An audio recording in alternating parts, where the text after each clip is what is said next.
Muito bem, então a doença de hoje, na verdade, essa disciplina eu costumo fazer uma divisão dela por espécie, para facilitar, né? Então, inicialmente, até pela importância que essas espécies têm para a nossa região, eu sempre costumo começar por doenças de pequenos ruminantes, e aí depois a gente passa para ruminantes equídeos e ao final animais de companhia, né, os pets, para fechar a disciplina.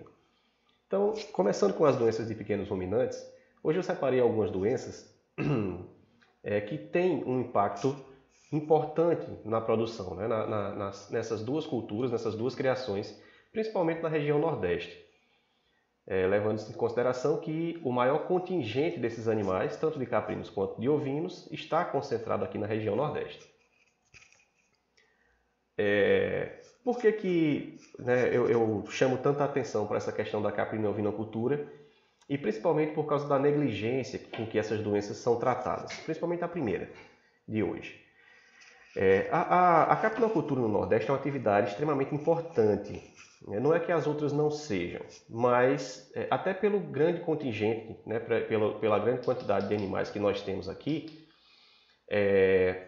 essas duas atividades, elas têm uma importância muito grande para a economia, inclusive para as pequenas criações, para as criações de perfil familiar, né, que são a grande maioria na região Nordeste, e elas representam uma alternativa de renda, né? Então, os produtos que são produzidos, os produtos que são obtidos a partir da criação de caprinos e de ovinos, eles têm um alto valor biológico e também um valor forte cultural para a região.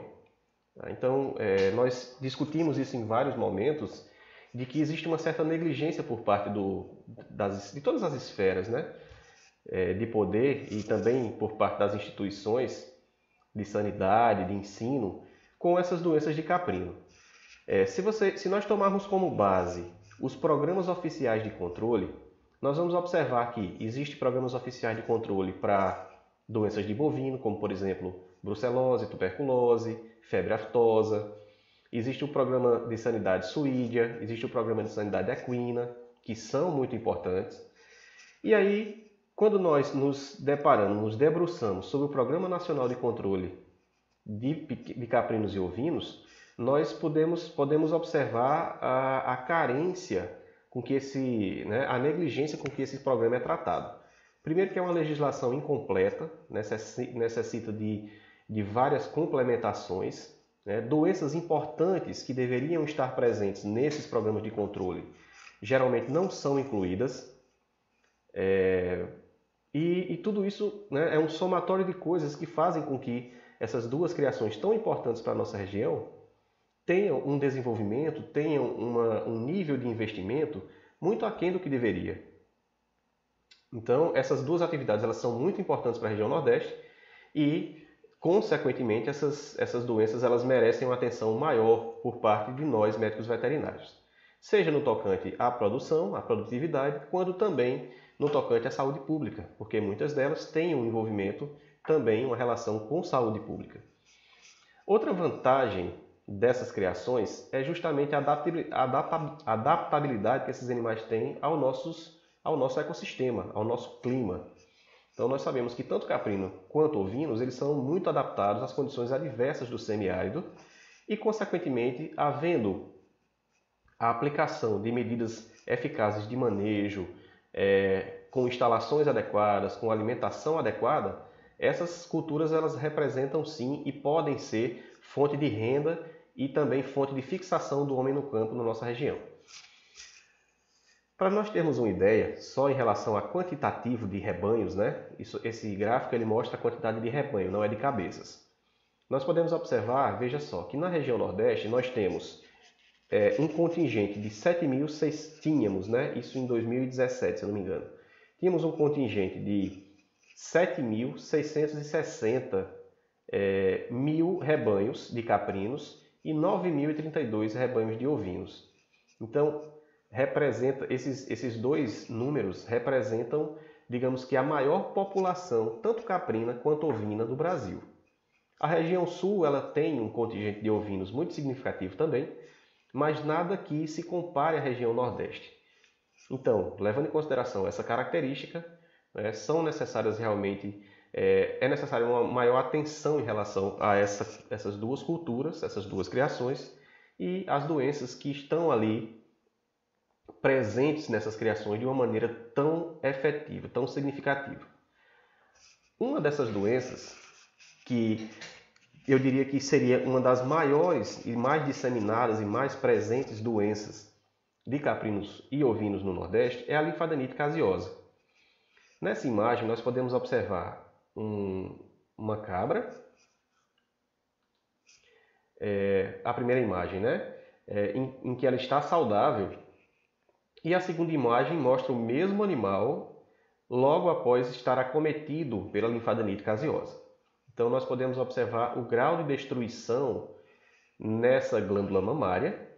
Isso é uma lesão muito comum, né? Lesões de glândula mamária, lesões que aparecem em outras partes do corpo, principalmente nas cadeias linfáticas, nos linfonodos principalmente, e todas elas causam, de algum modo, uma depreciação nesse animal. Seja uma queda na produção, seja o descarte de um determinado órgão, de partes da carcaça, a depreciação do couro e assim por diante. Tá? Então é uma doença realmente muito presente, muito prevalente, endêmica na nossa região, em zoótica, e que desempenha um papel muito importante do ponto de vista econômico. É uma doença contagiosa crônica, tá? Então os animais eles adquirem a infecção e vão carregando esse patógeno por muito tempo no seu organismo, né? E podendo ter inclusive recidivas para aqueles animais que são tratados, né? Então essas lesões elas podem ser tratadas, podem ser retiradas cirurgicamente e podem reaparecer depois. E ela se caracteriza por essas lesões purulentas ou lesões caseosas, que podem estar presentes nos linfonodos, como também podem estar presentes em qualquer outro órgão, seja internamente ou externamente, ou as duas coisas, né? Então tem animais que realmente apresentam lesões tanto externos nos linfonodos, nas cadeias, nas vias linfáticas, externamente, quanto também lesões nos principais órgãos, como o sistema nervoso, o rins, fígado, pulmão e assim por diante. A doença ela é causada por uma bactéria chamada de Corynebacterium pseudotuberculosis. Tá? Então, os Corynebacterium eles são um gênero bacteriano muito peculiar. Existem algumas características que são comuns a essas bactérias e fazem com que as infecções causadas por elas sempre se comportem de uma maneira muito similar. Principalmente, nós chamamos ela pertence a um grupo de infecções que nós chamamos de infecções piogênicas, porque o produto final dessa infecção coincide com a formação de material caseoso, de material purulento. Tá? Então, eles são, de maneira geral, bastonetes gram-positivos. Tá? Então, eles têm essa morfologia de bastonetes na maioria dos casos, principalmente quando são cultivados em meios de cultura líquidos, que permitem uma maior acomodação dessas colônias bacterianas. É diferente de quando você cultiva essas bactérias, por exemplo, em meios sólidos, em placas de Petri, né, em que existe uma pressão maior ali e muitas vezes a bactéria ela não assume aquele formato tradicional, né, mas geralmente ela possui esse formato de bastonete, são gram-positivas, então aplicando-se a coloração de gram, que é amplamente utilizada para a identificação dessas espécies, você vai conseguir observar essa coloração roxa, né, arroxeada dessas colônias. São pleomórficas, como eu falei, dependendo do meio em que forem cultivadas, e aeróbias, então elas precisam da presença do oxigênio para a sua multiplicação, o desenvolvimento das suas formas vegetativas. Essas colônias elas crescem muito bem em agar-sangue. Então, nós já vimos doenças anteriores em que os agentes infecciosos eram muito fastidiosos. Eles precisavam de meios muito específicos para crescer. Aqui não é o caso. Então, Corynebacterium é uma bactéria facilmente cultivável em laboratório, porque não se faz necessário meios específicos, ambiente específico para esse isolamento. Você pode muito bem cultivar em H-sangue, que é um meio comum para a maior parte das bactérias, é um meio básico de cultura, inicial, né, primordial. E também essas bactérias crescem muito rapidamente. Se você fizer um comparativo, por exemplo, de colônias de micobacterium, que muitas, dependendo da micobactéria, pode demorar até 3 meses para essas colônias crescerem, dentro de 24, 48 horas em média, nós já temos colônias de Corynebacterium visíveis no meio de cultura, né, prontas para serem manipuladas, né, para serem aplicados testes complementares, para se finalizar o diagnóstico. Então, é uma bactéria muito facilmente cultivável. A exemplo de outros patógenos, o Corynebacterium ele possui fatores de virulência também. Então, são aqueles fatores que são responsáveis pelo desenvolvimento daquela sintomatologia clínica no animal acometido. Um dos principais fatores de virulência do Corynebacterium pseudotuberculosis é a chamada toxina dermonecrótica fosfolipase D. Tá? Então, lembrem muito bem desse nome, fosfolipase D. É uma toxina que a bactéria produz e ela tem o potencial de hidrolisar a esfingomielina na membrana celular das células hospedeiras, ou seja, ela causa um desmonte, um desarranjo, né, uma lise, uma quebra dessa membrana celular das células hospedeiras, e isso leva aquela célula infectada ou aquele tecido que foi acometido pelo patógeno à destruição, à morte tecidual, à necrose tecidual. Então é por isso que os abscessos vão se formando e que no seu interior existe uma concentração de tecido de exudato mucopurulento, né? Daquele exudato caseoso, porque aquilo justamente é o resultado da morte tecidual, da destruição celular e, logicamente, destruição bacteriana também pelo sistema imunológico, né?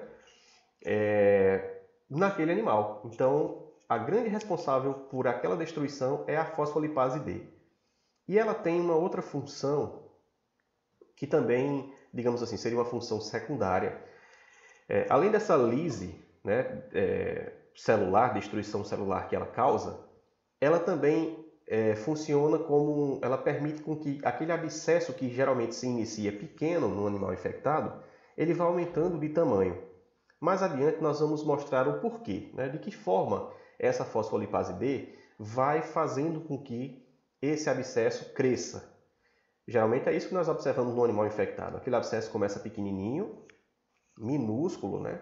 E vai aumentando de tamanho, podendo chegar, dependendo da lesão, a tamanhos assim consideráveis. Você consegue preencher a sua mão com determinados abscessos que essa doença causa. Tá? Então, um dos grandes responsáveis é justamente a toxina fosfolipase D presente nas Corynebacterias. Nessa imagem, nós temos uma demonstração de que forma estão arranjados, de que forma se organizam essas colônias. Então, nós aprendemos lá na microbiologia que, por exemplo, os streptococcus eles se organizam em forma de colares, não é isso? Então, eles ficam agrupados ali lado a lado, formando uma espécie de corrente, de colar. Já os estafilococcus, eles têm a capacidade de se organizar em o que eles chamam de cachos de uva, então ficam amontoados, né, em grandes aglomerados. No caso dos Corynebacterium, principalmente o Corynebacterium pseudotuberculosis, eles têm uma forma muito interessante de organização, que é o que eles chamam de paliçadas, ou letras chinesas, como a gente pode ver na imagem. Então, é uma organização desorganizada, podemos dizer assim. Tá? Então, é um arranjo de diversas, né, eles fazem várias combinações, e isso resulta nesse padrão aí, que parece realmente aquele alfabeto chinês. Tá? Então, mais uma vez reforçando, esse padrão de agregação, né, de organização das colônias, geralmente não é visto quando a bactéria é cultivada em H-sangue, apenas quando são utilizados meios líquidos, como por exemplo o BHI, que também é um meio básico para cultivo, né? Então, as bactérias ficam mais livres, né, para assumirem aquele formato mais tradicional das suas colônias. Hoje, nós sabemos que existem 2 biótipos diferentes do Corynebacterium pseudotuberculosis. Então, existe um biótipo que é responsável pela doença em caprinos e ovinos. E existe um outro biótipo que também causa linfadenite em equinos e bovinos. Tá? Então, é como se fossem duas variantes diferentes do Corynebacterium pseudotuberculosis. E é por isso que nós observamos que a doença não está presente apenas nos pequenos ruminantes, né? Mas também nos bovinos e equinos, de uma maneira muito semelhante. Então, lá também são formados abscessos. Esses abscessos eles podem, inclusive, vir a drenar esse conteúdo caseoso, né? Quando se tornam maduros. E aí, esse patógeno, né? Aquele conteúdo caseoso é rico em bactérias, acaba contaminando o ambiente, chegando até outros animais.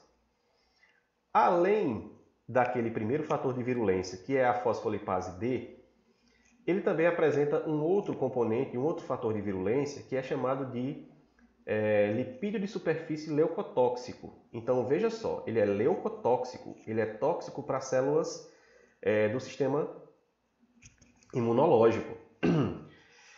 Ele é chamado de ácido micólico, né, além de outros lipídios, mas principalmente, em sua grande maioria, ácido micólico, e ele tem a função de proteger essa bactéria das enzimas lisossomais. De que forma isso acontece?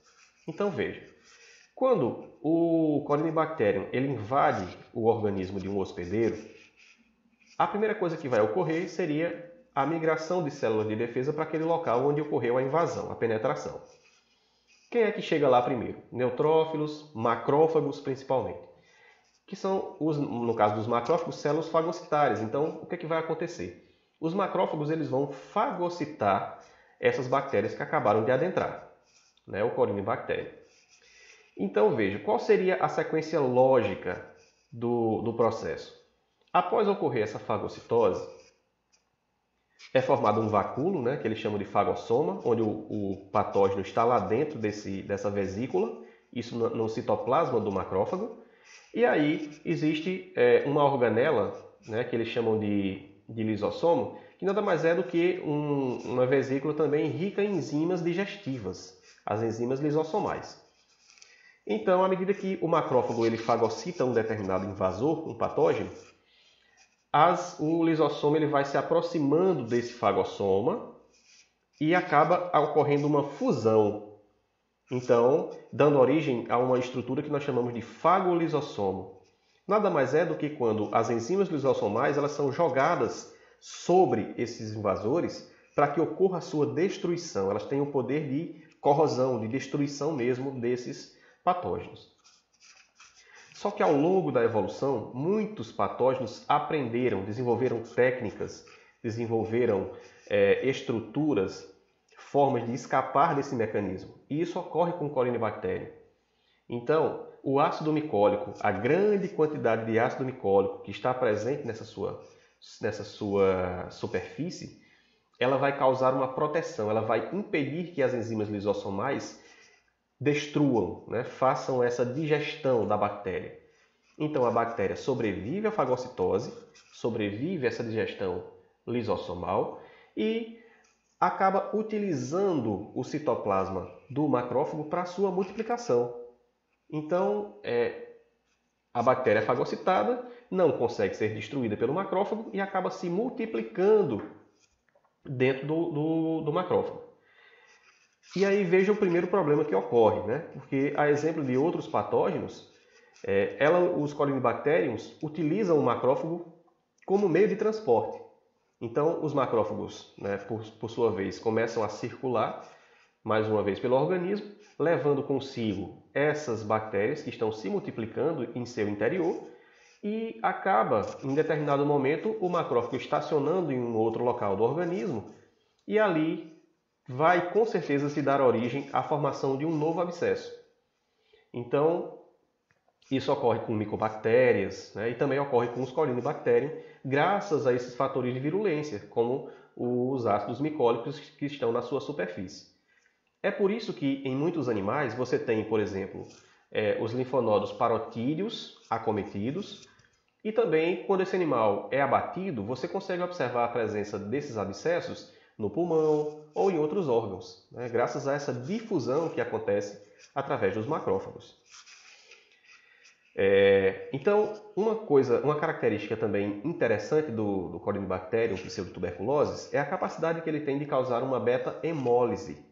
Então, essas toxinas que são produzidas pelo Corynebacterium têm a capacidade de lesar, de lisar, de quebrar as hemácias, destruindo, né, as hemácias, fazendo a liberação dos seus componentes. Então, veja, isso é claramente notado quando você utiliza, por exemplo, H-sangue para fazer um cultivo de um animal suspeito, né? Digamos que tem um animal com abscesso e você deseja saber se trata realmente de linfadenite caseosa. Então, você vai coletar um pouco dessa lesão, retirar a lesão, coletar um pouco dela e fazer uma semeadura no H-sangue.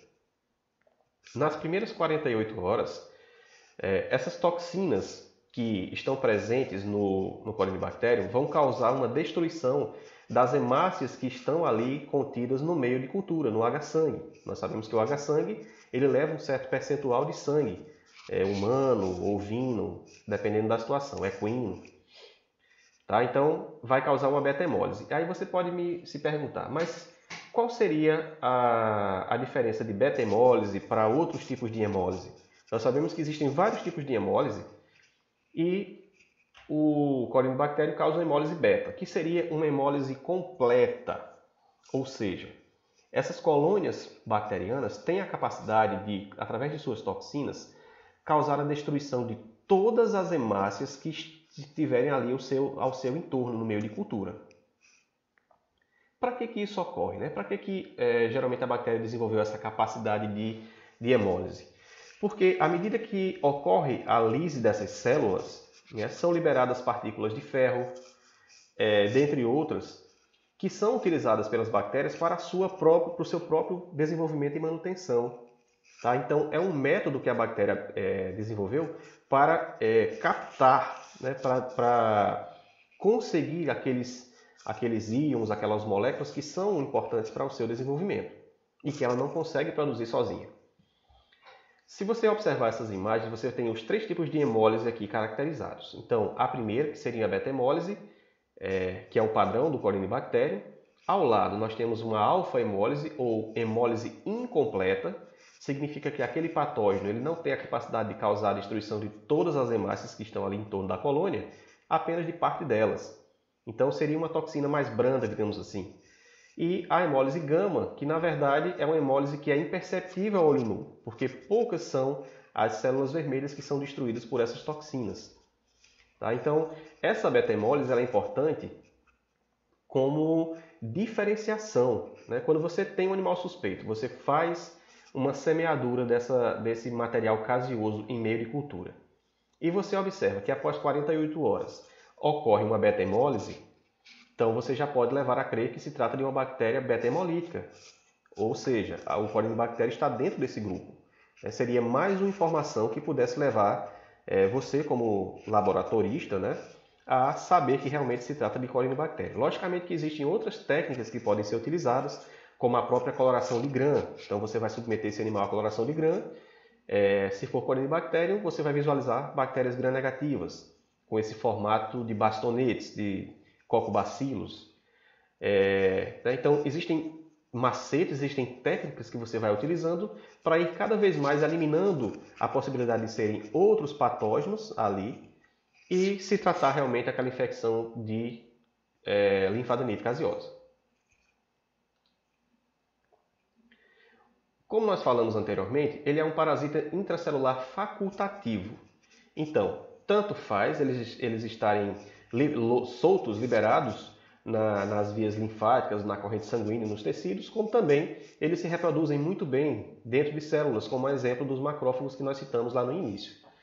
Tá? Então, existe essa variância, né? Eles têm a possibilidade de se multiplicarem em vários locais, dentro ou fora de células do hospedeiro. Pode permanecer no meio ambiente por períodos de 4 a 8 meses. Então, esse período é uma questão muito variável. Isso vai depender de uma série de situações. Por exemplo, o clima da região. Regiões de clima mais seco, esse período fica comprometido, porque justamente são situações, são condições adversas que essa bactéria vai enfrentar, como incidência solar, carência de água, de umidade. Então, esse período vai diminuir. mas em média, se a bactéria estiver protegida da incidência de raios solares, estima-se um período de 4 a 8 meses para que ela fique infectiva, pronta para adentrar em um outro animal no ambiente. Então é um período muito longo do ponto de vista epidemiológico e isso dificulta bastante o controle, a erradicação dessas bactérias de determinados locais onde ela está presente, porque justamente é uma resistência muito alta. Ela resiste também a uma série de antibióticos, por exemplo, tobramicina. Existem vários trabalhos que mostram uma resistência considerável à tobramicina, à gentamicina e a outros antibióticos. Então, o tratamento com esses antibióticos é ineficaz, né? Justamente por causa dessa resistência. E a cada trabalho, a cada novos estudos de resistências bacterianas que saem, nós temos observado que diferentes estirpes de Corynebacterium têm se tornado, a exemplo de outras bactérias, né? A gente sabe que essa problemática de resistência é uma coisa muito comum entre vários gêneros bacterianos hoje em dia. Então, é importante que seja feita sempre, né? Quando você tem, por exemplo, se você for responsável técnico por um criatório e você deseja erradicar a doença de lá, é interessante realizar o isolamento bacteriano e, conjugadamente com esse isolamento, também submeter essas amostras ao antibiograma, porque aí você vai saber exatamente qual seria aquele antibiótico mais indicado para ser utilizado. Isso vai diminuir bastante a problemática que você vai ter em controlar essa doença lá. Lógico que isso não é a única coisa, né? É uma série de medidas aliadas que devem ser utilizadas, a gente vai falar isso mais na frente. Então, o Corynebacterium, ele pode invadir um hospedeiro através de várias vias. Pele intacta, via digestiva, por exemplo, mucosa ocular, né? Então, se de alguma forma houver a penetração, né? Se essas bactérias chegarem às mucosas, chegarem principalmente por via digestiva ou até mesmo pele com soluções de continuidade, peles lesionadas, com microlesões, vai ocorrer essa penetração. E aí, consequentemente, uma vez dentro do organismo, vai acontecer aquela disseminação que nós citamos anteriormente, né? Através dos macrófagos. A tendência é que quando um patógeno como esse ele seja fagocitado, as células de defesa eles acabam drenando, levando esse patógeno para os linfonodos regionais, os linfonodos satélites daquela região, para que essa destruição ela seja completada. Então, por exemplo, quando um animal susceptível ele come um alimento contaminado com a bactéria, né, com aquele exudato purulento, ou ingere água contaminada, então essa penetração ela vai ocorrer via mucosa digestiva, ou até mesmo lá no trato digestivo inferior.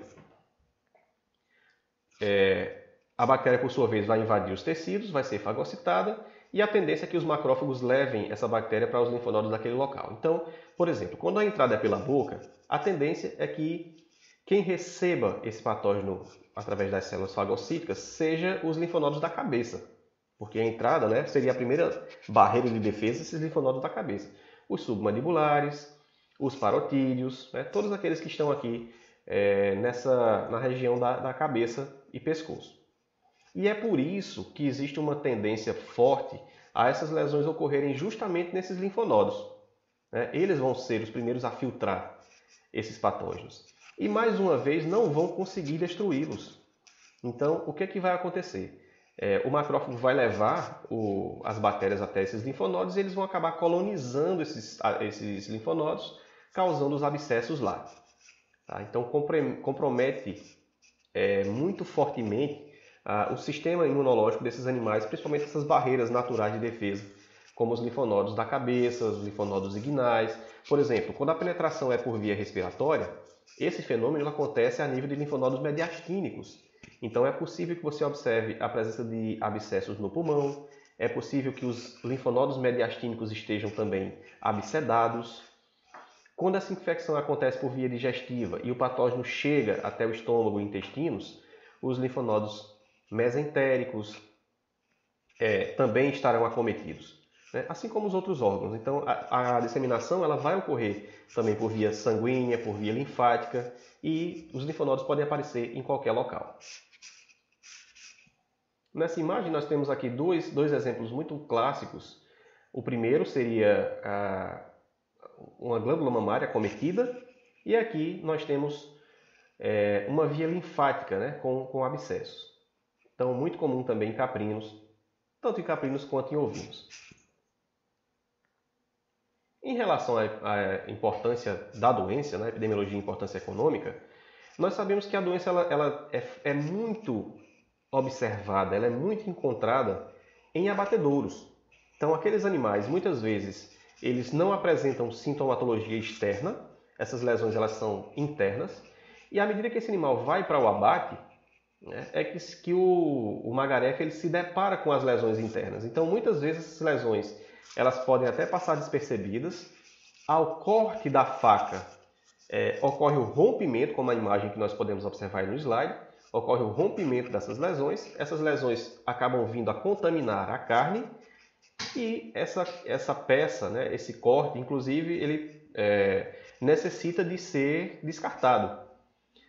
Ou então, né, mesmo que não ocorra o rompimento, mas de qualquer forma, aquele grupamento, aquela peça, aquele corte, ele tem que ser descartado porque vai estar acometido por abscessos.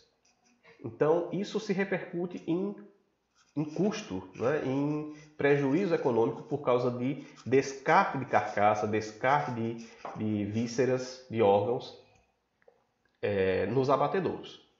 Isso limita a exportação, limita a comercialização. Assim como também, por exemplo, existem determinadas raças caprinas que são utilizadas para a produção de pele, de couro. E a presença de abscessos nos linfonodos externos acabam gerando perfurações, porque ou você vai drenar esse abscesso quando está maduro, ou ele rompe sozinho.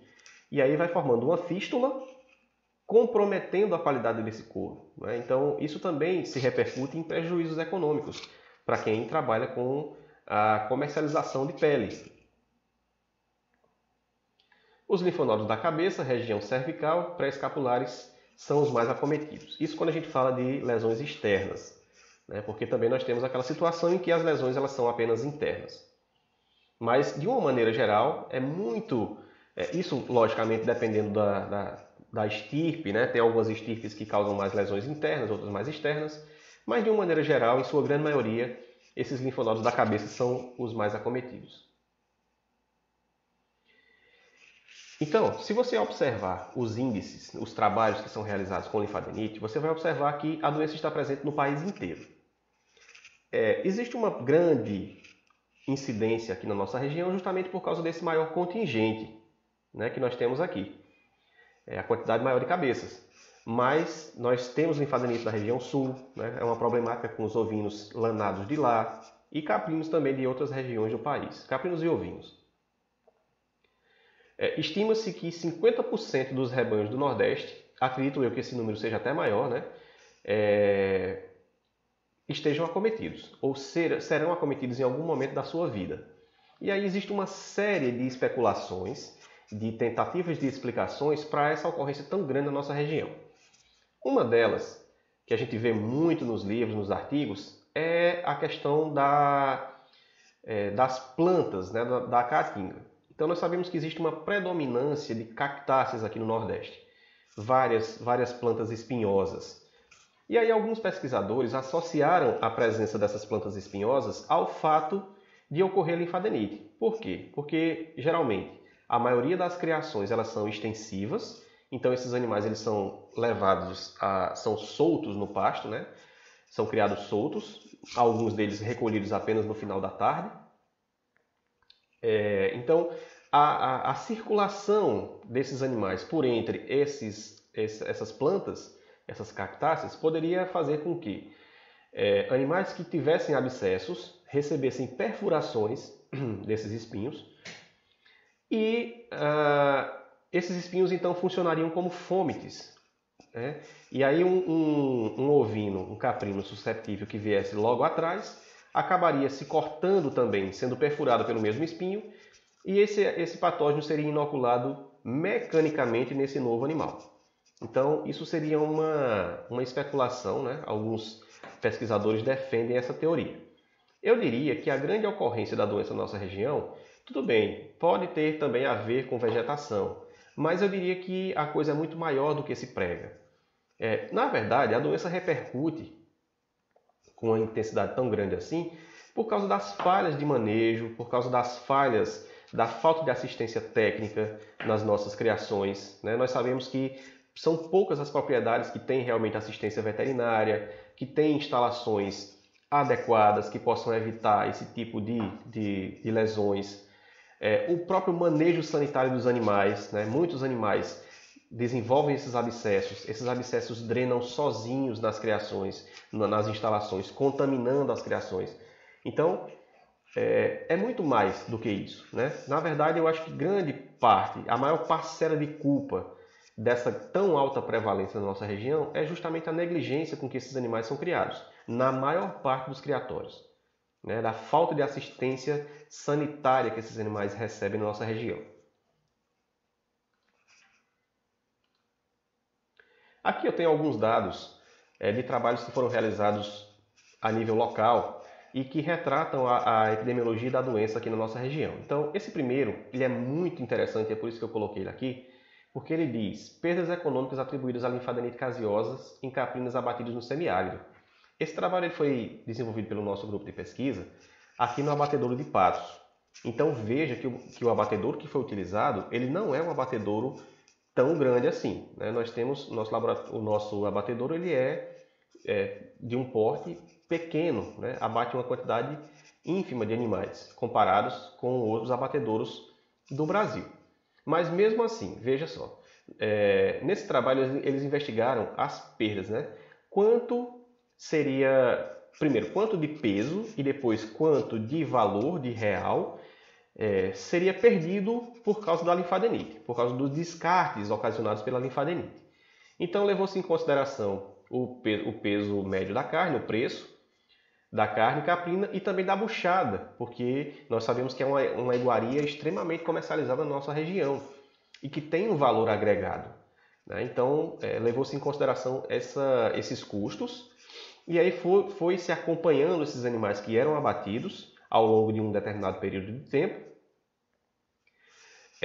E, consequentemente, foram feitas pesagens dos animais e foram feitas também a pesagens dos descartes, daquelas peças, daqueles cortes que eram descartados porque estavam acometidos com abscessos. Então, é interessante os números, né? Quais são os números finais a que se chegou esse trabalho. Então, veja, considerando o peso médio da carcaça de 11 quilos, isso tudo em média, né? Os órgãos, 1 kg e pouco, 1,85 kg, vísceras 2 kg. Houve produção média de 4.447, e um pouco mais, né, quilos por mês. Então, observe que é um abatedouro relativamente pequeno, né, resultando em um valor, né, obtido com esses abates de 77 mil e pouco. As condenações subtraíram mensalmente 270 quilos de carne. Então veja, desse total, né, 270 quilos foram condenados porque estavam acometidos com abscessos, equivalente a R$ 4.700. Então, da produção anual, eles foram multiplicando isso, né, por a produção mensal, vezes 12, para ver quanto de prejuízo seria obtido ao final de um ano, né? Então, da produção anual, 53.300 e poucos quilos. Houve redução de 3.250 quilos por descarte. Então, estima-se que, por causa da linfadenite caseosa, 3.000 quilos, talvez um pouco mais, sejam descartados, né, no abatedouro de Patos, causando um decréscimo de R$ 56.500. Então, é um número extremamente interessante. Você, muitas vezes, não associa a uma doença tão simples, tão negligenciada, tratada de uma maneira tão corriqueira pelos criadores, né, que possa se repercutir em um prejuízo tão grande. Então, é um trabalho interessante. Esse outro trabalho, ele não fala de economia, mas ele mostra um outro aspecto que tem que ser levado em consideração quando a gente fala de linfadenite caseosa. Então, veja só, eles também acompanharam algumas amostras suspeitas de animais que pudessem causar abscessos, né, que pudessem ser linfadenite, submeteram esses abscessos a ao isolamento bacteriano. Então, veja o que eles conseguiram identificar. Que nem todos os animais que tinham lesões sugestivas de linfadenite caseosa, nem todos eles estavam acometidos pelo Corynebacterium pseudotuberculose. Então, veja que coisa interessante. Não é sempre que um caprino, que um ovino, que um outro animal, bovino, equino, ele vai ter abscessos, né? E nem em todos os casos esse abscesso vai ter sido causado pelo Corynebacterium pseudotuberculose. Então, aquele caprino com aqueles abscessos, nem sempre ele vai ter linfadenite. Ele pode ter uma outra infecção. Outros agentes podem ser os responsáveis por aquele abscesso. Arcanobacterium pyogenes, que hoje se chama Tuerperella pyogenes, Staphylococcus, seja ele aureus ou outro Staphylococcus. As enterobactérias, por exemplo, Escherichia coli, causa com muita frequência abscessos também. Então, nós temos que ter em mente, né, enquanto médicos veterinários, que nem sempre aquela lesão será causada pelo Corynebacterium. E aí esses autores eles reforçam, né, que é muito importante que você sempre faça uma conjugação de técnicas para chegar ao diagnóstico. Seja o histopatológico, porque você vai observar as características daquele abscesso, seja bacteriológico, porque você vai ter um isolamento, né, um diagnóstico padrão ouro quando você realiza o isolamento daquele patógeno, chegando ao seu diagnóstico.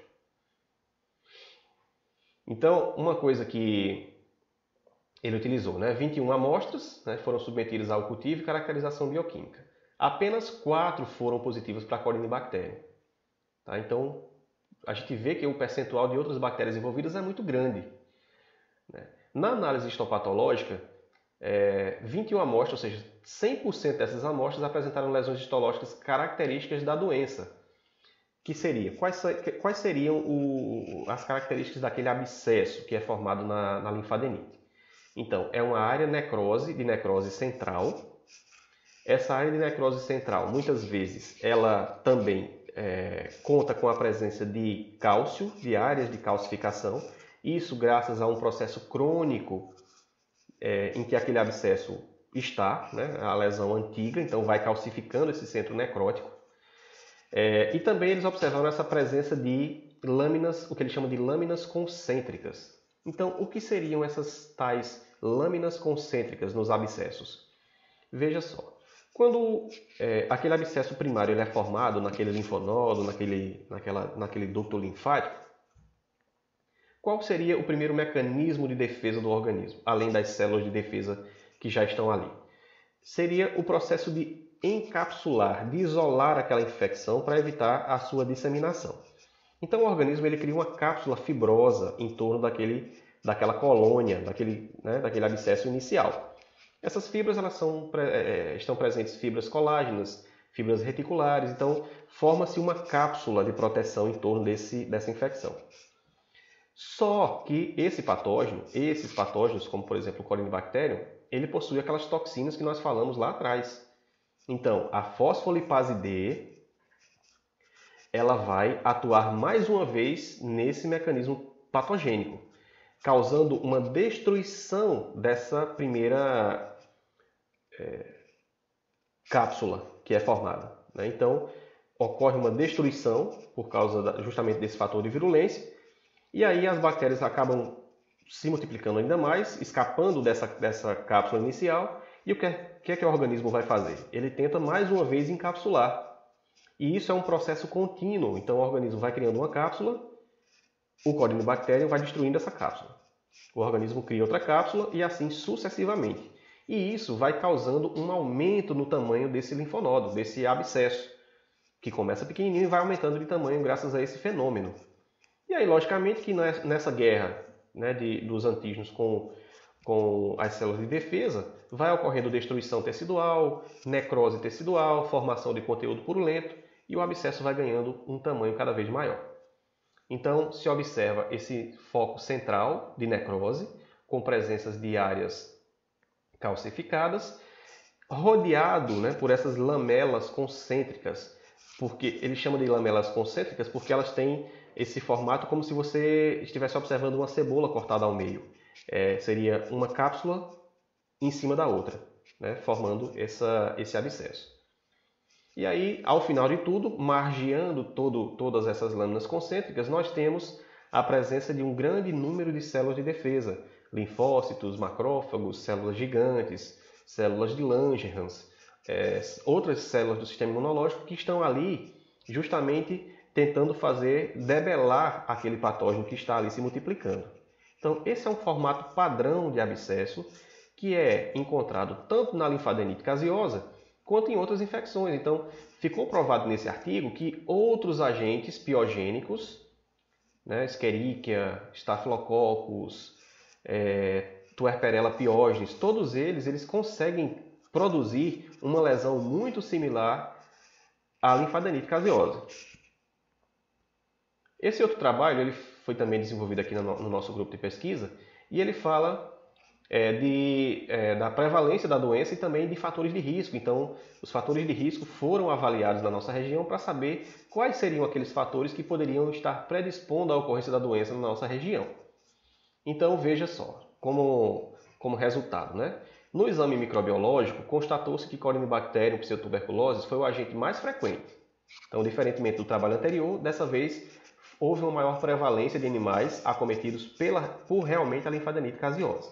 Mas outros agentes também foram identificados, Staphylococcus, coagulase negativo, Enterococcus, até proteus e pseudomonas foram observadas em alguns animais. E o interessante desse trabalho é que cresceram esses agentes, e em alguns abscessos não houve crescimento bacteriano. Então, isso é uma coisa que chama muita atenção. Como é que tinha um abscesso, como é que o animal estava doente por algum desses patógenos e quando foi feito o cultivo bacteriano não cresceu nada. Então, a gente começa a pensar em algumas possibilidades em relação a isso. Mais uma vez, aqui a tabela mostra que um ovino, linfonodo pré-cural sem crescimento, pré-escapular em um caprino e assim submandibular, um linfonodo em ovino sem crescimento. E aqui os outros patógenos envolvidos. Então, o porquê? Por que será que essas amostras não obtiveram sucesso no isolamento, no cultivo? Vamos tentar chegar a um consenso. Sim, lembrando também que esse trabalho avaliou fatores de risco. Então, foi feito um questionário epidemiológico com esses produtores, que responderam várias perguntas. Depois, essas perguntas foram analisadas estatisticamente e comparadas com a sorologia, com a frequência de animais positivos, para se chegar aos fatores de risco. Então, o fator de risco, na análise estatística, mostrou que aqueles proprietários que deixavam os abscessos desses animais se romperem sozinhos, sem ter um acompanhamento, sem ter uma destinação adequada desse conteúdo, esses rebanhos tinham 8 vezes mais chances de ter a infecção do que aqueles rebanhos que faziam um controle sanitário adequado. Então, isso só prova, mais uma vez, que a questão sanitária, a utilização de processos sanitários adequados, de manejo adequados com esses animais, é o responsável pela diminuição da ocorrência da doença. Se você tem um cuidado, um acompanhamento desses animais infectados e um destino adequado desse material, consequentemente você vai estar impedindo o ciclo de transmissão da doença naquele rebanho. Então, é muito importante esse controle, essa retirada e essa destinação adequada desse material purulento dos abscessos. Por último, esse trabalho ele faz um fechamento daquela questão que nós levantamos nesse último, que diz respeito àquelas amostras que não cresceram. Se vocês tiverem tido acesso, se vocês tiverem feito a leitura do material dos artigos, vocês vão ter lido esse artigo, vocês vão observar que nesse artigo foi pesquisada a presença de tuberculose em caprinos e ovinos abatidos também aqui no semiárido, no abatedouro de patos. Então, em muitas das lesões, houve também o crescimento de Corynebacterium, porque aqueles animais que eram acompanhados eram aqueles animais que tinham as características clínicas de linfadenite caseosa. Então, tinham abscessos, sejam internos, sejam externos ou então nos dois. Então, esse material era colhido, era levado para o laboratório, esses abscessos, e lá era feita a semeadura em diferentes meios de cultura. Então, era feita a semeadura em H-sangue, que nós vimos que é um meio muito utilizado para cultivo de Corynebacterium, e também parte dessas amostras eram congeladas para depois serem submetidas ao isolamento de Mycobacterium, que são bactérias muito fastidiosas que necessitam de meios específicos para crescer. E também necessitam de uma estrutura laboratorial específica para ser cultivado. Um nível de segurança no mínimo 2 ou 3. Não dá para a gente cultivar Mycobacterium nos nossos laboratórios porque a chance de infecção da pessoa que está manipulando é muito grande. Então, esse material foi levado para São Paulo e lá foi tentado a realização de cultivo dessas amostras. E, para nossa surpresa, muitos animais que tiveram diagnosticado o Corynebacterium nesses abscessos, alguns deles também tiveram caracterizado o crescimento de Mycobacterium bovis, inclusive. Nesse trabalho nós confirmamos através de técnicas moleculares que se tratava realmente de Mycobacterium bovis, então possivelmente por uma infecção cruzada. Esses animais deveriam ser criados junto com bovinos, infectados com tuberculose ou alguma coisa do tipo. Ou alimentados com leite contaminado, enfim, não se sabe exatamente de onde veio a infecção. O fato é que ficou constatado que dentro da mesma lesão, cresciam ali os dois agentes simultaneamente, o Corynebacterium e as micobactérias. Algumas amostras cresceram micobactérias ambientais, mas em outras nós tivemos o crescimento de Mycobacterium bovis junto com Corynebacterium. Então, isso levanta uma série de situações, de questões que devem ser levadas em consideração por colegas veterinários que vão trabalhar a campo. Muito cuidado quando vocês forem realizar a manipulação desse material, porque muitas vezes o proprietário negligencia, os próprios colegas veterinários negligenciam, fazem a retirada cirúrgica desse conteúdo sem qualquer tipo de proteção, muitas vezes nem luva usam, não destinam adequadamente também esse conteúdo e ali pode se tratar de tuberculose e não apenas de linfadenite caseosa. Não é que sempre vai haver os dois agentes, pode ser um, pode ser outro, mas nós vimos nesse trabalho que pode ser uma infecção mista. Então isso traz uma preocupação do ponto de vista de saúde pública. Primeiro, a linfadenite caseosa também é uma zoonose, então a gente não pode esquecer disso. Existem relatos, tudo bem, você pode dizer, são poucos relatos no mundo, são. Existem casos muito específicos de pessoas que desenvolveram abscessos pelo contato com animais infectados. Mas eu também acredito que possa haver uma grande subnotificação. Então, muitos dos animais, por exemplo, na zona rural, tem muita gente que tem as famosas ínguas. Quem tem aqui um contato maior com o campo, já ouviu falar que fulano está com a íngua, que são justamente os linfonodos infartados. Então, tudo bem, pode se tratar de um outro patógeno comum para seres humanos. Mas quem garante que não seria também o próprio Corynebacterium, pseudotuberculose, que poderia estar infectando essa pessoa? Então existe um nível de subnotificação muito grande em relação à linfadenite zoonótica. Tá? Mas mesmo assim existem relatos no mundo, então se trata de uma zoonose. Então ela por si só já causa preocupações do ponto de vista de saúde pública. E por outro lado, nós ainda temos essa outra problemática, a semelhança que essa doença possui com tuberculose em pequenos ruminantes. Então, um caprino e um ovino com tuberculose vão manifestar as mesmas lesões, a formação de abscessos, sejam internos, sejam externos. E isso pode, nessa manipulação sem qualquer cuidado sanitário de proteção, pode haver a contaminação do colega veterinário, pode haver a contaminação do próprio criador, do filho dele, que está ali presente muitas vezes, da família que está criando esse animal infectado. Então, isso é uma coisa que deve ser levada em consideração e, inclusive, eu acredito que a tuberculose caprina e ovina ela deve ser incluída dentro do programa de controle de sanidade caprina e ovina, que não está presente. Certo? Então, justamente por causa dessa dificuldade, dessa problemática em saúde pública, você pode dizer, professor, mas são poucos casos comparados com os de linfadenite. Mas cada caso é importante.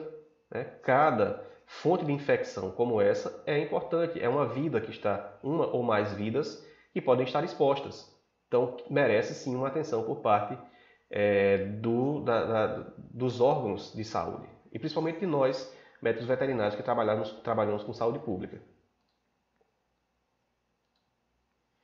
Aqui é só a tabela reforçando, quais foram os órgãos, vocês têm acesso a esse trabalho, vão poder ver com mais detalhes, né? Mas caprinos e ovinos, né, com linfonodos e também com abscessos internos no fígado, no pulmão, em que tinha o crescimento simultâneo de Corynebacterium com micobactérias. Os sinais clínicos eles são muito patognomônicos. Patognomônicos não, mas eles são muito visíveis, digamos assim, né? Então, os animais eles vão ter o quê? A formação de abscessos internos e externos. Esses abscessos eles começam pequenos, vão aumentando quando vai ocorrendo aquele processo patógeno que a gente comentou lá atrás. Quando eles vão se tornando maduros, entre aspas, o que é que ocorre? Vai ocorrer, inicia-se uma alopecia na área mais externa, isso se tratando de linfonodos externos, né? O pelo vai caindo, né? E ele vai se tornando totalmente alopécico. Então, existe um forte indicativo de que, com poucos dias, esse abscesso que se tornou alopécico e um pouco mais amolecido, porque no início ele é mais rígido, então existe uma possibilidade muito grande de que ele vá fistular, vai se romper, liberando esse conteúdo. Então, quando essa área de alopecia se forma nesse abscesso, é um momento ideal para se fazer a retirada cirúrgica dele e a destinação adequada desse material. Pode haver também a formação de linfonodos cavitários. Isso dá origem a uma síndrome que nós chamamos de síndrome da ovelha magra. Por que se chama síndrome da ovelha magra? Porque esses animais, isso acontece em caprino também, tá? Esses animais eles desenvolvem abscessos internos e esses linfonodos, esses abscessos muitas vezes eles são tão numerosos ou então eles são tão grandes que eles acabam atrapalhando o funcionamento geral, normal daquele órgão, daquele sistema. Então, esse animal que tem, por exemplo, um linfonodo, um abscesso, né, no mediastínio acometido, ele vai ter uma dificuldade respiratória. Se forem linfonodos mesentéricos, ou se esse abscesso estiver localizado no próprio no parênquima, né, das vísceras, intestino, estômago, ele vai ter também transtornos digestivos. Então, tudo isso vai atrapalhar o mecanismo, o funcionamento normal daquele órgão, e isso vai causar transtorno para o animal, que vai se repercutir em déficit na conversão alimentar, no ganho de peso. Então, esse animal ele vai atrofiando, ele vai emagrecendo cronicamente, e isso é o que dá origem ao que nós chamamos de síndrome da ovelha magra. Quando esses animais vêm a óbito ou são abatidos, quando se faz a abertura da cavidade, o magarefe ele vai se deparar com a presença desses abscessos, causando esse transtorno, né? E muitas vezes essa doença também é responsável por morte súbita. Então veja só, né? Como é que pode? Então nós tivemos inclusive alguns relatos no nosso rebanho ovino do Nupeárido há alguns anos atrás. Nós sabemos que esses animais, eles têm, principalmente os machos, têm muito hábito de competição. Então existem aquelas brigas, né, em que eles utilizam a cabeça batendo uns nos outros.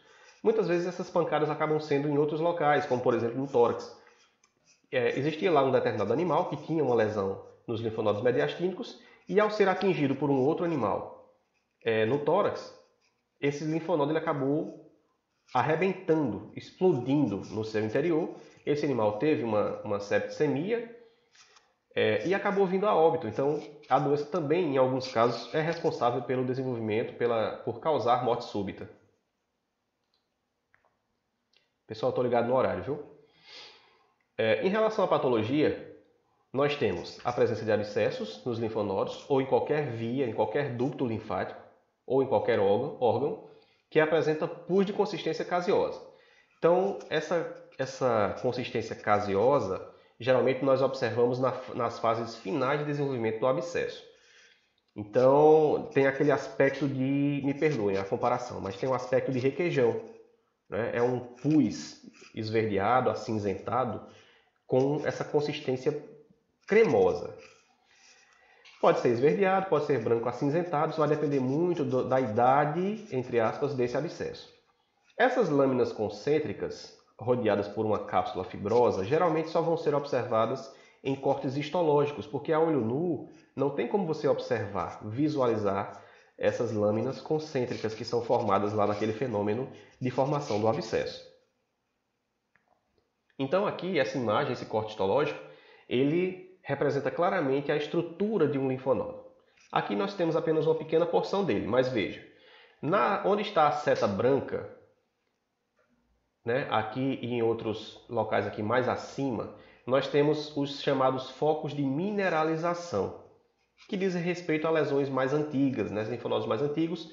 Esse processo inflamatório ele vai resultando em calcificação. Todo processo inflamatório crônico, na maioria das vezes, né, resulta em calcificação. Então, esse centro necrótico ele vai calcificando. Isso ocorre na tuberculose também. Então, é por isso que se diz que quando você pega abscessos muito antigos de tuberculose, que você corta, dá a impressão que você está cortando areia com a faca, porque existe uma quantidade de calcificações muito grandes no seu interior. Então, aqui em volta, essa coloração rosa, bem mais forte, bem mais densa que nós vemos aqui, perto da seta branca, é justamente esse centro necrótico. Então, aqui nós temos esse conteúdo caseoso e as chamadas lâminas concêntricas, que nesse caso aqui não tem como serem visualizadas. Então, nós temos aqui restos celulares, restos bacterianos, tecido necrosado. Logo mais para a periferia, no centro dessa imagem, nós podemos ver uma camada mais clara, que é justamente a cápsula fibrosa, né? Aqui onde está representado por essa seta preta. Então, essa cápsula fibrosa, formada de tecido conjuntivo e fibras colágenas reticulares, como a gente já viu, que tem aquele intuito de barrar, né? De justamente tentar barrar essa infecção. E mais na periferia, essa área mais escura que nós podemos observar, é justamente aquele grande número de células de defesa que estão ali margeando esse abscesso. Então, linfócitos, macrófagos, células gigantes, células de Langerhans, que estão ali tentando mais uma vez também conter esse patógeno invasor. Então, todo abscesso, na maioria dos casos, tem esse mesmo padrão de formação. Seja ele causado pelo Corynebacterium, pelas micobactérias, pelos Escherichia coli, aqueles outros agentes que nós vimos envolvidos nessas patologias. Então, o que a gente pode concluir com base nessa observação? Que você não pode utilizar simplesmente ou unicamente o exame histológico para diagnóstico dessa doença ou dessas doenças. É interessante que você faça a conjugação de técnicas. Exame histológico, muito importante para você observar as características da lesão, aliado, por exemplo, com uma sorologia, aliado com uma tentativa de isolamento. Então você vai ter uma sensibilidade, uma especificidade maior nos seus testes, podendo ter um resultado diagnóstico mais confiável, mais seguro. O diagnóstico ele é dado de duas maneiras. Então, como nós sabemos que é uma doença que tem características bem específicas, nós podemos realizar um diagnóstico apenas presuntivo, olhando esses abscessos. Né? Nós estamos discutindo aqui essa situação. Então, você tem várias doenças que causam esses abscessos. Então, você apenas pode presumir que um caprino ou um ovino com essas lesões ele tenha linfadenite. Então, é apenas um diagnóstico presuntivo. O diagnóstico definitivo ele vai ser dado com base em quê? Na análise desse material caseoso. Então, você vai submeter esse material, essa lesão, a um exame histológico, a tentativa de isolamento, principalmente, que é um padrão ouro. E aí sim, você vai conseguir observar diretamente o agente envolvido e chegar ao consenso, ao diagnóstico de que se trata realmente de linfadenite ou de outra infecção piogênica. Tá? Então, lembrando, diagnóstico definitivo não dá para ser simplesmente com um olhar clínico, no caso dessa doença. Existem também técnicas sorológicas que podem ser utilizadas, que estão sendo cada vez mais aprimoradas. Então, um exemplo dessas técnicas é justamente o IDGA, que antes da pandemia, né, vocês se recordam que nós tivemos a prática de IDGA lá no laboratório. Então, existe um IDGA, inclusive a Embrapa, caprinos e ovinos, localizada lá em Sobral, eles têm tanto o IDGA quanto um ELISA padronizado para os antígenos de Corynebacterium. Tá? Então, essa técnica não está disponível ainda para o mercado, mas as instituições, algumas já realizam essa técnica. Também seria uma outra alternativa. Por fim, nós chegamos à questão das estratégias de controle e profilaxia da doença.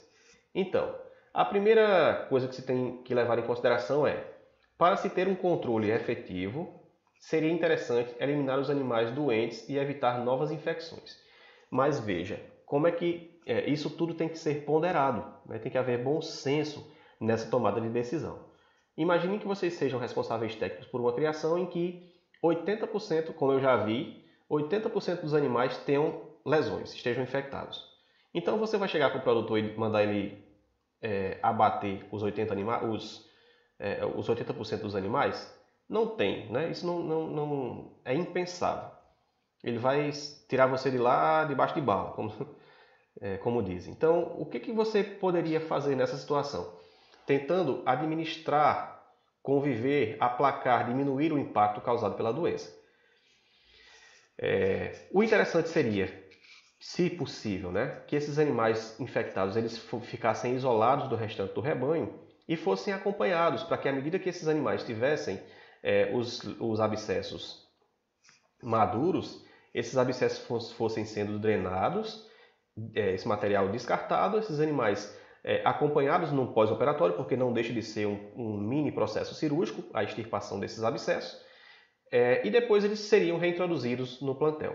Se esses animais voltassem depois, né, a ter recidivas, se reaparecessem abscessos em outros locais, aí sim, existe um fator genético, existem situações específicas daquele animal que fazem com que ele sempre seja um portador. Então, nesse caso, esse animal que tem recidivas, ele merece ser retirado do plantel.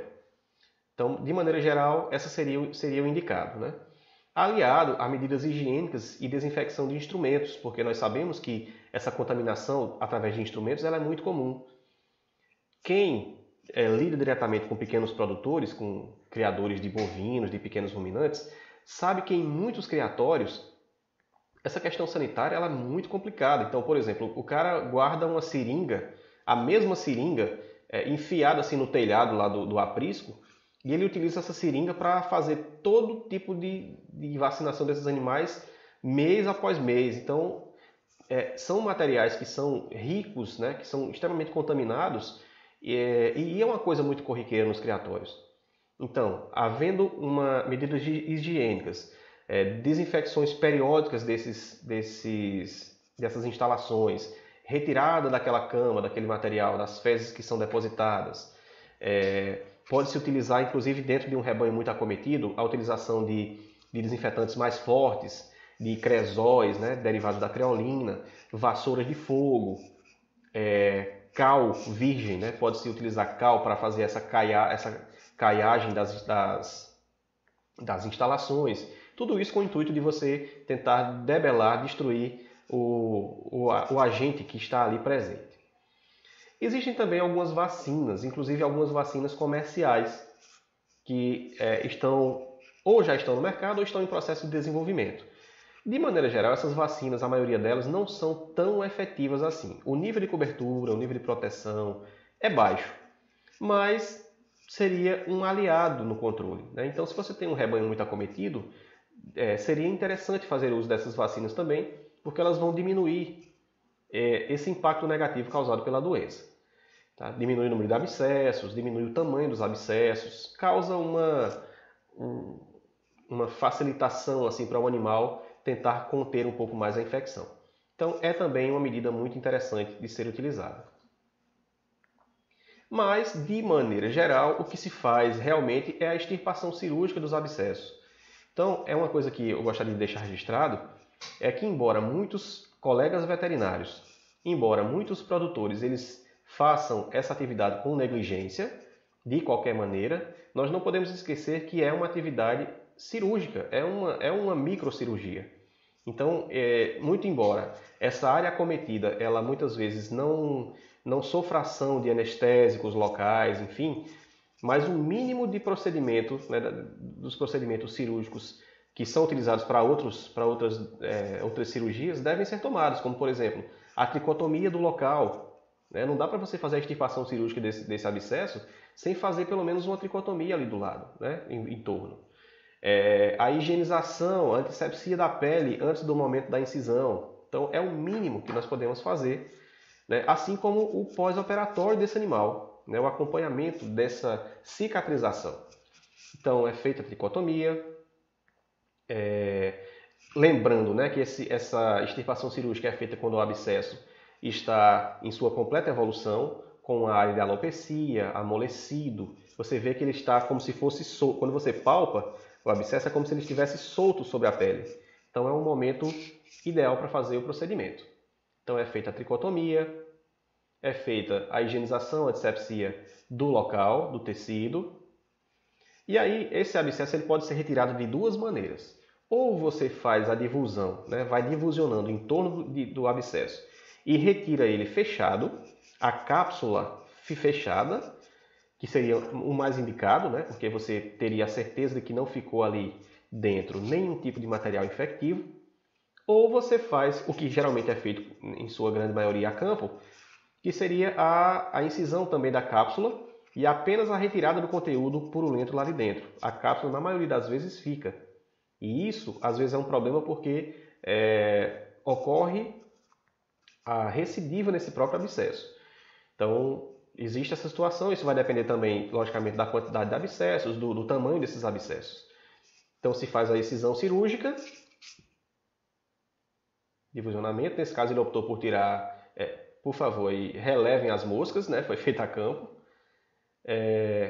Foi feita a retirada fechada, o abscesso fechado. Então, aqui, né, a destinação correta do material, esse material foi envolto em plástico e depois destruído pelo fogo. E aí esse animal vai passar pelo restante do procedimento, né, a sutura e o acompanhamento pós-operatório para a recuperação. Então, não esquecer que, além dessa retirada cirúrgica, esse pus tem que ser queimado, esse animal tem que ser isolado, tem que ser acompanhado e tratado, né, como manda o figurino. E esses animais com recidivas ou mais velhos e doentes podem ser retirados do ambiente para evitar justamente que ali se formem, que se perpetuem fontes de infecção da doença no criatório. Existe também alguns colegas e alguns produtores que têm o hábito de não retirar cirurgicamente o abscesso. Eles fazem uma aplicação interna, né, de cloro, de hipoclorito de sódio ou de formol a 2%. Então, do ponto de vista sanitário, essa medida ela não como é que eu posso dizer? Não é incentivada. Porque, primeiro, vai causar um transtorno monstruoso para esse animal. Imagina só, você injetar formol dentro de uma lesão que já está infeccionada, né, inflamada. Tudo bem, essa inoculação ela garante que praticamente as bactérias que estejam ali sejam totalmente inativadas, destruídas por causa da ação do formol. Mas primeiro, nós não podemos esquecer do caráter, do problema que o formol traz, né? Da permanência desse material na carcaça, podendo contaminar, né, a carne desse animal. E nós não podemos esquecer que o formol ele é carcinogênico. Então, existe essa questão, essa dificuldade, né, que o animal vai ter. Então, é uma medida completamente não incentivada pelos colegas veterinários. Então, não se utiliza, não se deve utilizar esse tipo de procedimento. O correto é justamente a extirpação cirúrgica mesmo. As medidas complementares que eu falei, né, que se tratam da desinfecção, da descontaminação das instalações, devem ser feitas com higienização a cada 6 meses ou até menos, se esse rebanho for muito acometido, de uma solução composta por cal virgem, né? 1 kg de cal para 10 litros de água, então você faz essa dissolução e você pode fazer essa aplicação. Ou você utiliza um pincel, né, para fazer como se você estivesse pintando as instalações com cal, ou você vai, como dizem os populares, você vai chapiscando, né, com o próprio pincel também, as instalações. Tanto que tem algumas instalações que não se utilizam de alvenaria, então são cercados que utilizam, como por exemplo, cercas de faxina, né, em que eles colocam as estacas muito próximas umas às outras. Então ali não tem como você pintar. Então o correto seria justamente caiar, utilizar esse chaprisco para que esse material chegue, né, nessas arestas, nessas frestas dessas instalações. Pode-se utilizar formol a 2% ou hipoclorito de sódio também a 1%. Isso, no caso desses dois últimos, vocês podem utilizar bombas de aspersão, né, fazendo uma aspersão nesses ambientes. Isso vai fazer com que esses produtos cheguem onde realmente devem, naqueles locais mais escondidos, mais protegidos, onde o agente possa estar ali infectando. Então, uma higienização rotineira das instalações é um excelente aliado no combate à infecção naquele rebanho.